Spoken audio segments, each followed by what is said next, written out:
It's Spoilerin time. Folks, if you're new to the show, this is a companion to Cordkillers. On Cordkillers, we talk all about the services and the hardware that you need to watch shows. But then when we watch them, we come here to talk about them and not have to worry about spoilers. This week, we're going to be talking about Rick and Morty Season 6, Episode 3, She-Hulk Season 1, Episode 5, and Star Trek Lower Decks Episode 4 of Season 3. I'm Tom Merritt. He's Brian Brushwood. Hey, man, let's go to... Dang it. If I say go to space, that narrows it down by 1/3. Let's go to space. Well, let's go to space without needing to rely on portal technology. Yeah, that doesn't help this season. No, you're right. Let's talk about Star Trek Lower Decks, Season 3, Episode 4, wherein we get a clash with Delta Shift, the hated Delta Shift. I didn't remember Delta Shift much. Did you? Wait, I thought it was like last week they kissed and made up, or was that was I think that was a different someone else. crew from a different ship. Oh, Yeah. right. That was the other crew. That wasn't the Delta Shift. Okay. Because Delta Shift is on the Cerritos. Right. So They're in other the words- they're the lower decks facsimile. They're the off. There's like the idea is that they all share a living space, but they never see each other because they've got different ships. Too similar, too close to each other. They shouldn't have released these A stories weird. side by Yeah, side. a little confusing. And where's 'cause Alpha I was like, Shift? wait, those aren't the people from last week. Oh, right, that was another ship. Right, but it's the exact same conflict of I would say the conflict's the opposite. well, they turned out to be they begin as the same. They're similar. They turn out to be different. The conflict last week was you guys on the Cerritos are so cool, but the Cerritos people thought they weren't cool, right? This is Delta Shift is like, we want to win the prize and we are going to outcompete our other shift mates on the ship to get our names hacked into the database and get that sweet room. Minor correction: the other crew were out competing them, working extra hard. They weren't trying to outcompete. They were just doing their job diligently. Well, they were trying to do better than them because they heard that, now we have to watch them both side to side. The lower decks crew was getting all showy, right? They were doing the basketball, the whoop.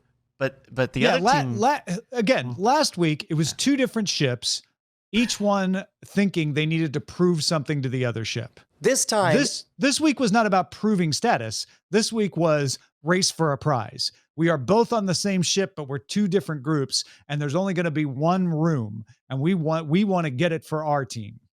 Okay. Am I thinking of last week or this week when there was a moment that the two crews learned about each other and said, "You know what? You're not so bad." Yeah, but there was a moment last week where a crew learned that about another crew. There was a very different moment this week, Brian, where a team on the same crew learned it about another team also on the same crew. Okay. And very at the different. end, there was no backstabbing like there was this week. Last week, there was no backstabbing.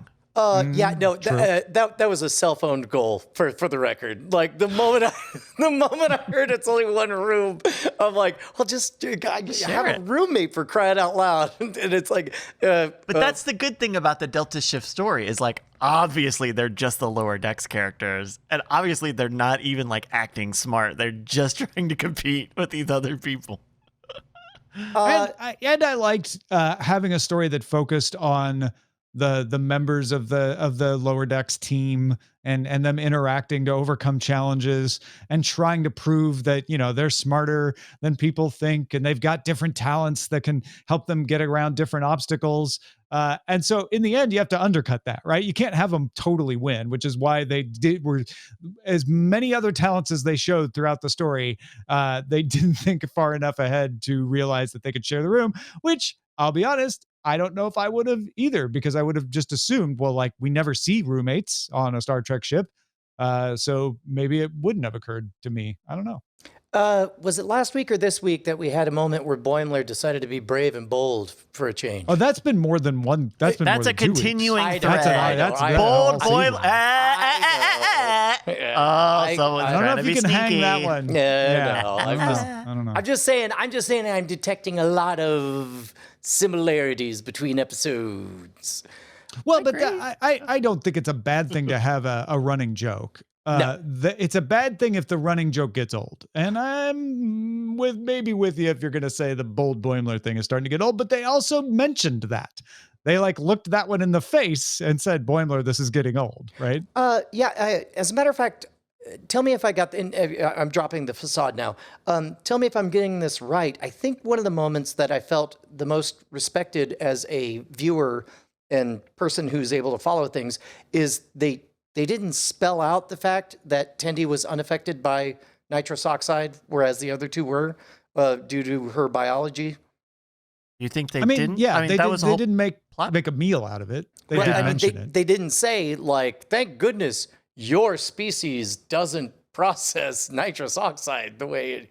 But that was the whole joke. Well, I mean, that was... Yes, but but they showed and did not tell, and I felt respected. They showed more than they told. I can't remember exactly what they said. But she you're definitely right. still went like, oh, you guys don't like nitrogen?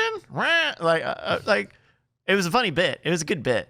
Oh, they did say it. Oh, don't. Yeah, I take it back. Yeah. Dang it. Well, shoot. Now all we have is the forced relaxation bit. Oh yeah, that was this episode. That was a great B plot. That was a fantastic B plot. All the engineers, can't relax, so they built a machine to objectively relax. Honestly, I loved where that went, which was people relax in different ways, and maybe your type of relaxation shouldn't be forced on someone else because that's what those engineers did for fun, right? I've run across that enough times in my real life that I was like glad to see it play out on the screen there. I'm surprised that the development of I don't know, a species-wide transformative piece of engineering was just blowed up, and I understand why, but it seems like you could have built that up a little bit more because that's a big deal. It was a pretty throwaway punchline in the end, which Lower Decks usually is better about not wasting those that way. Yeah. Yeah. I thought that was it was funny. I would rather that was one where I was glad they didn't make a big meal out of it. That was one where I was like, okay, they really could. It's like, I'm going to sneak away the blueprints for the perfect and then we get the relaxation saga, and I don't remember. That is the ongoing Star Trek Lower Decks shtick, is we're showing you the parts of the Federation that don't live up to the ideal, right? And so that the person who ran the relaxation bit is not living up to the ideal when she's like, yeah, destroy that. Never speak of it again. I did enjoy I did enjoy. It's clearly a vape pen, but she clearly lights it on fire. She ignites a lighter and then to puff on the vape pen, and then I don't know. I don't remember that, but that sounds like a good bit. It was a great episode. Sounds like a one-hitter. No. But again, it had that. Oh, I have to relax. So, but rather than just like pull out a tube and suck on it, it was just like that process, that 1, 2, 3 of remove the thing, tap it. And I don't know if this is the worst of the 4 episodes of this season so far, but even if it is, I enjoyed it. It was great. I enjoyed it as well. But as we know, Tom, mathematically, there has to be one that's the least the best. I think this is the least the best of this season. Of the season. Yeah. Wow. Of the season. And this season has been very good for what it's worth. It's the 3rd episode. We can't be doing the fake. It's the 4th. It is. It's still. This was good. Usually we're raving more about Lower Decks and picking less. We're just picking a little more this week. That's all. I bring it up only to point out that we still love the show. That's all. Bonnie and Clyde holodeck scene with the cat lady and the Bajoran. Right, when they're sneaking through yeah. Disable safety protocols. Yes, whatever you need to do, go for it. Just don't sneak through someone else's holodeck. That's the lesson. Any other thoughts on Lower Decks? Nope, it's still great. That is Star Trek Lower Decks Season 3, Episode 4. Let's talk She-Hulk, Season 1, Episode 5. This is the trademark dispute episode. which should be really boring, but is not. Loved it. Loved it. Loved every second of it. It's cute as I mean, I can no longer tell how much of me loving this series is straight up me loving the fact that it's She-Hulk, the fact that it's got the charm, charisma, the wit, and the silliness that I love from the comic book. And now I'm beginning with these kind of episodes to acknowledge that I guess I missed Alec McBeal. Like, I never knew that about myself. If it's the fact that I have been covering copyright and trademark law since 2001, but I really love this episode too. And a whole commentary on the dating process and having to parade all of her bad dates in order to win the case, and being willing to do that was a fun little sub part of this too. Bonnie has a tendency to call some things way in advance, and so like very quickly she was like, they're going to parade all those bad dates, and it was very worthy. It was really awesome. The bootlegging scene with the costume maker, almost too on the nose with the Incredibles. I forget Edna Mole's, the costume maker. I mean, that was already a stereotype when the Incredibles did it. Sure. Yeah. So I guess just more of the stereotype. I mean, I love that actor. He's in The Flight Attendant too. So I was like, cool. You got him? Great. I'm in. All right. Yeah. I don't know. I didn't see any problem with that. Yeah. I mean, it is if anything, it's this is a stereotypical, snotty fashion designer character. Yeah.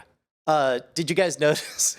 Did you guys notice? They did call it out, but in the courtroom scene, every single woman is taller than the guy lawyer. And at one point he says, "Would you sit down? You don't need to stand." Yeah, that was nice. That was subtle. This is a great episode. This might be the best episode of She-Hulk they've ever done. You were very enthusiastic over text message about this episode. Yeah. I am. I like a lot of this episode, and I was discussing this in our Spoilerin Time forum, brand new to our Discord, nightattack.tv/Discord, discord.greatnighttv, whatever.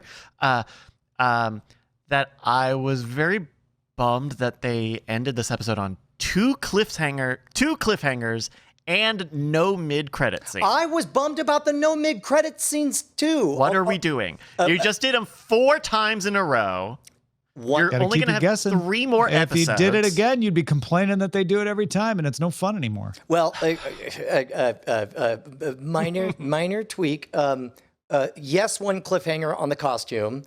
And the other one was a hint at the fact that, hey, isn't there another lawyer in the Marvel universe who's a superhero? And then it's very clearly a Daredevil mask in the thing. It's the yellow Daredevil. It's the yellow Daredevil costume, not the red Daredevil costume. Oh, I didn't know. I guess I haven't read enough Daredevil to know the difference. What's the difference, the different colors. Seems obvious to me. You know what? Yeah, I walked right into that one. I don't know what I was thinking.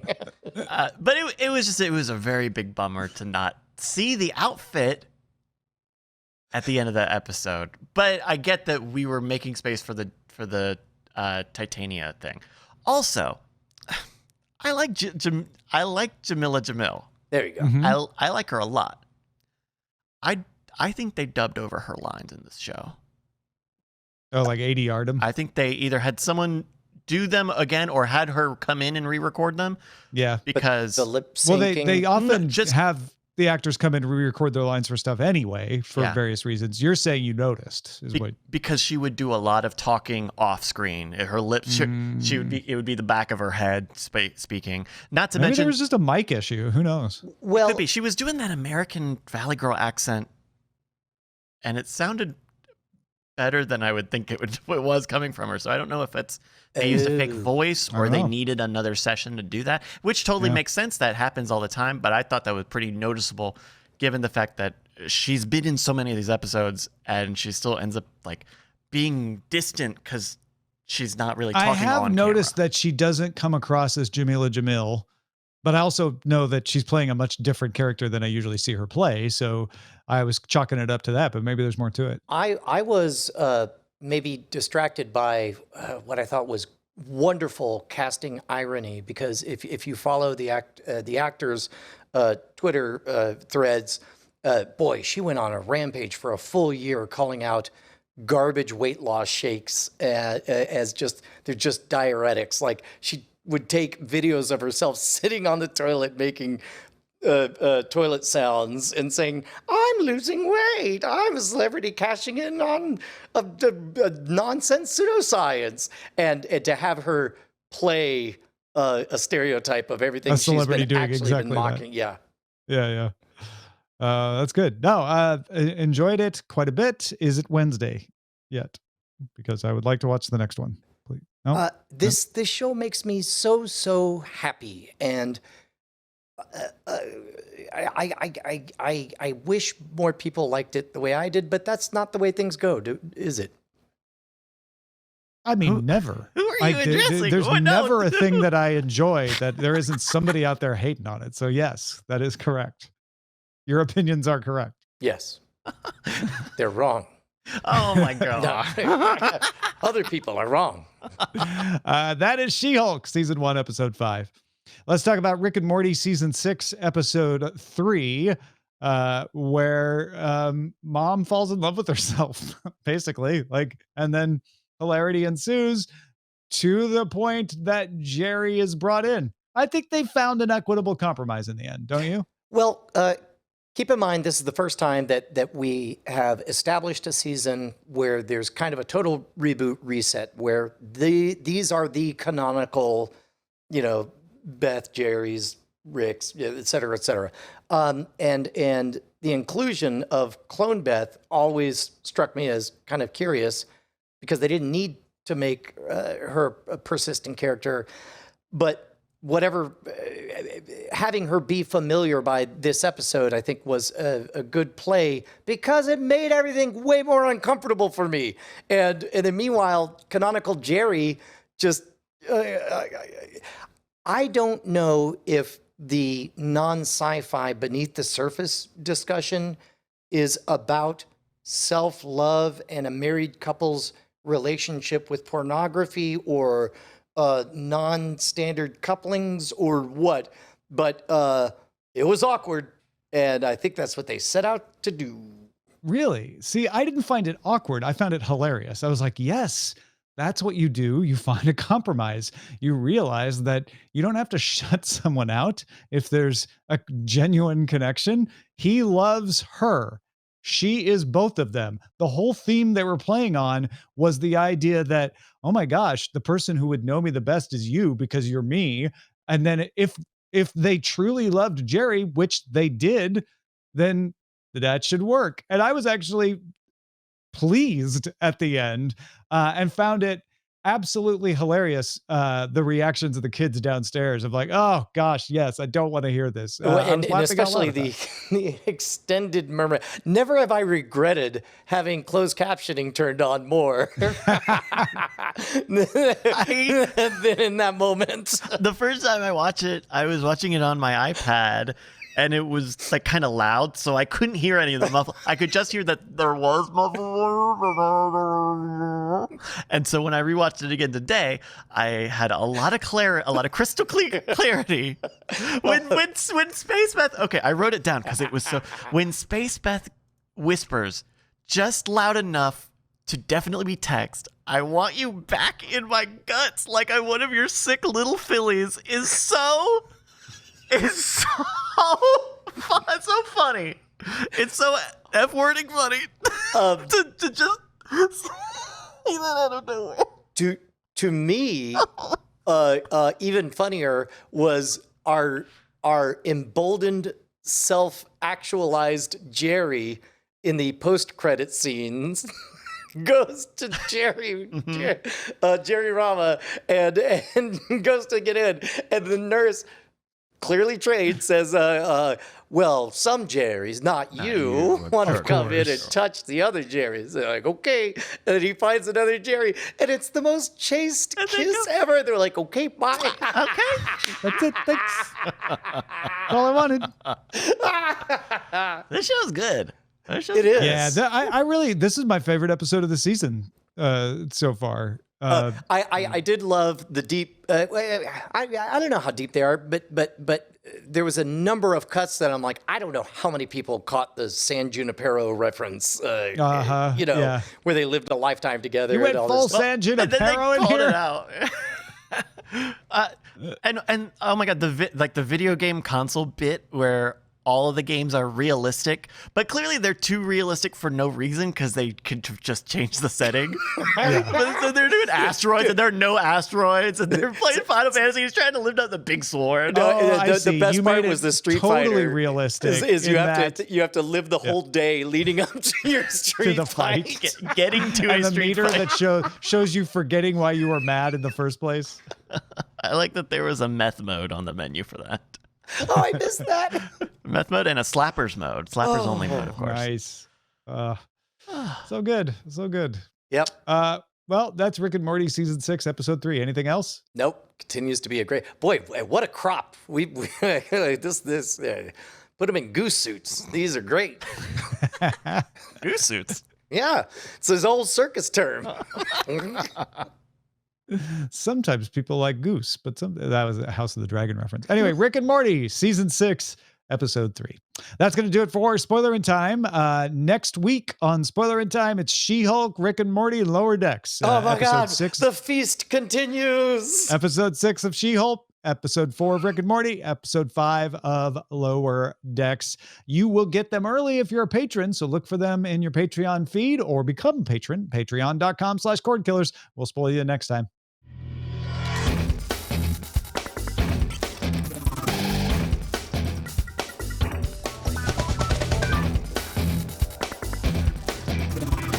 Diamond Club hopes you have enjoyed this program.